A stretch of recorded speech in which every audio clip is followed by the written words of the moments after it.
Shalom saudara kekasih, kita akan memuji Tuhan hari ini. Naikkan pujian dari hatimu.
Saudara kasih, hari ini kita akan baca firman Tuhan dari kitab yaitu Mazmur 119 ayat 30 berbunyi demikian. Aku telah memilih jalan kebenaran, telah menempatkan hukum-Mu di hadapanku.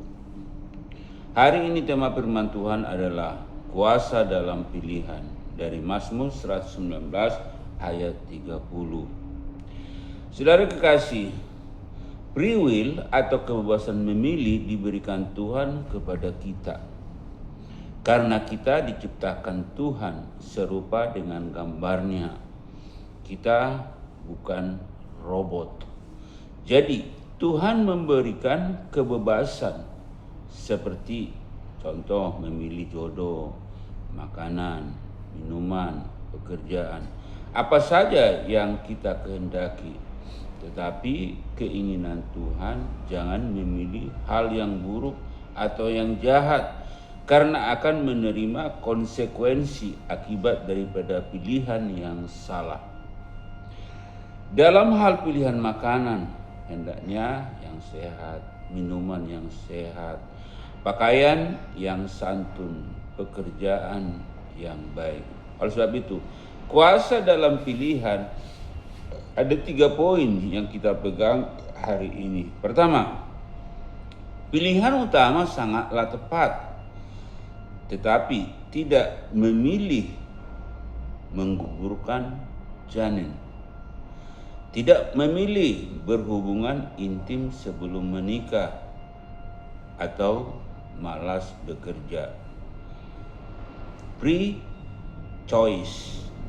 Oleh sebab itu, free will yang diberikan Tuhan kepada kita harus kita tetap pegang dengan benar.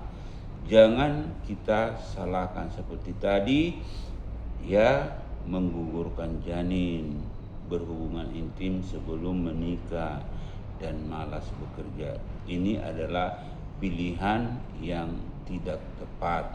Karena apa? Karena tidak sesuai dengan firman Tuhan, tidak sesuai dengan kehendak Yesus. Nomor 2, seorang pendeta Jack Hoops bergurau bisa menjilat stop kontak, tapi akan menerima konsekuensi yang menyakitkan. Saudara kekasih, ini adalah suatu gurauan, suatu hal-hal yang membuat kita tertawa. Memang benar, ketika kita jilat stop kontak, bisa jadi, ya, kita akan korsleting karena lidah kita mengandung air. Tetapi kalau kita tekan pakai jari kita, karena tidak mengandung air, tidak menjadi masalah. Jadi, di sini pemilihan tersebut harus kita mau mengerti dan memahami apa konsekuensi pilihan yang salah. 3, anak Tuhan dihimbau memilih sesuai dengan hikmat dan sesuai dengan firman Tuhan. Karena Yesus telah bayar mahal pilihan tersebut di kayu salib. Oleh sebab itu, Yesus datang ke bumi ini untuk memilih Anda dan saya, agar saudara dan saya memilih Tuhan sebagai Tuhan dan Juru Selamat. Dia telah turun ke bumi ini. Dia telah turun ke bumi ini untuk senantiasa memilih saudara dan saya, agar saudara dan saya memilih Yesus sebagai Tuhan dan Juru Selamat. Oleh sebab itu, percayalah, Anda dan saya adalah pilihan Tuhan, dan Anda dan saya harus memilih Yesus Kristus sebagai Tuhan dan Juru Selamat. Mari kita berdoa. Terima kasih Tuhan, hari ini kami percaya kiranya kuasa dalam pilihan hidup kami adalah memilih Yesus sebagai Tuhan dan Juru Selamat kami dalam kehidupan kami sehari-hari. Memilih yang benar dan yang tepat, bukan kami memilih hal yang salah. Oleh sebab itu, hari ini kami percaya, biarlah Tuhan memampukan kami sehingga kami berjalan seturut dengan kehendak-Mu. Terima kasih Tuhan atas kebaikan-Mu. Terima kasih atas pertolongan-Mu. Siapapun engkau yang mendengarkan kebenaran firman Tuhan ini, Yesus telah bayar mahal di kayu salib. Oleh sebab itu, Anda dan saya, pilihlah Yesus sebagai Tuhan dan Juru Selamat-Mu. Pilihlah firman Tuhan menjadi kekuatan hidupmu dalam sehari-harimu. Jangan engkau menyimpang ke dalam hal yang salah, maka engkau akan menerima konsekuensi. Sebab itu hari ini percayalah, dalam nama Yesus kami menerima berkat-berkat kemenangan dari Kristus. Dalam nama Yesus kami berdoa syukur. Amin.